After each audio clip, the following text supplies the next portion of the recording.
لک الحمد یا اللہ والصلاۃ والسلام علیک یا سیدی یا رسول اللہ۔ اب ذی وقار آسان تجوید کورس کے سبق نمبر 14 میں حروف شبہ مستعلیہ میں سے را کی تفخیم اور ترقیق ہم نے سیکھی، یعنی را کو کب موٹا پڑھا جائے گا اور کب اس کو باریک ادا کیا جائے گا۔ را پر یعنی موٹا ادا کرنے کے حوالے سے مشق نمبر 1 میں قرآن مجید سے کچھ مثالیں ہم نے دیکھیں اور ان کی پریکٹس کر لی۔ اب را کی ترقیق پر قرآن مجید سے مثالیں لیں گے، یعنی را باریک کی مثالیں۔ اس حوالے سے ہم نے یہ سیکھا تھا کہ را کے نیچے زیر آ جائے تو را باریک ہوگی۔ اب اس کی مثال دیکھیے، رجالن، رجالن، اس کو رجالن ایسے موٹا نہیں کرنا، رجالن ایسے نہیں بلکہ باریک، رجالن۔ را کے نیچے 2 زیریں آ جائیں تب بھی را باریک ادا کیا جائے گا، امرن، امرن۔ پھر ہم نے یہ سیکھا کہ را کے نیچے کھڑا زیر آ جائے تب بھی را باریک ادا کی جائے گی۔ اس کی مثال پورے قرآن مجید میں صرف ایک ہے، سورہ ہود کے اندر۔ کسی بھی حرف کے نیچے جب زیر آتی ہے تو اس کی ادائیگی کا طریقہ یوں ہوتا ہے، جیسے با کے نیچے کھڑا زیر ہو تو ہم پڑھیں گے با کھڑا زیر بی، جیم کے نیچے کھڑا زیر ہو تو جی۔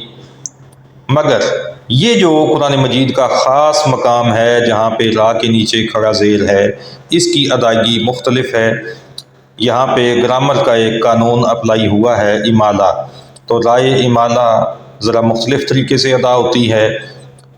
اس کی ادائیگی ایسے کرنی ہے جیسے ہم اردو میں ایک لفظ استعمال کرتے ہیں، قطرے، ڈراپس، قطرے، قطرے۔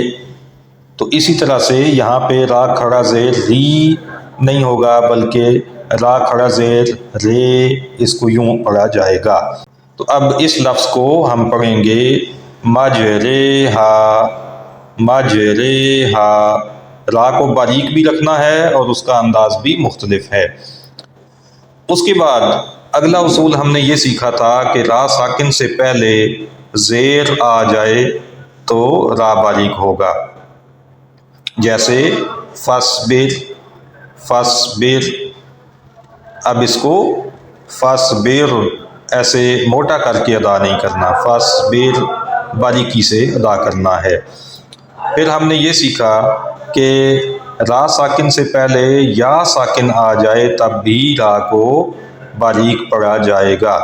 اب دیکھیے یہ جو مثال ہمارے سامنے اسکرین پر ہے، اس میں را کے اوپر تنوین ہے، 2 پیش ہیں، مگر آیت کے اختتام کا نشان بھی موجود ہے۔ تو جب ہم نے یہاں پر رکنا ہے تو را کو ساکن کر دیں گے۔ اب را ساکن ہوئی اور اس سے پہلے ہم نے دیکھا کہ یائے ساکنہ موجود ہے، تو اس کا مطلب یہ ہوگا کہ اب اس را کو باریک ادا کیا جائے گا، خیر، خیر۔ اب ایک اصول اور بھی سیکھ لیجئے کہ را ساکن ہو، اس سے پہلے جو حرف ہے وہ بھی ساکن ہو، یا ساکنہ کے علاوہ کوئی اور حرف ہو اور وہ ساکن ہو، اور اس سے پیچھے جو حرف ہے اس کے نیچے زیر آ جائے تب بھی را کو باریک پڑھیں گے۔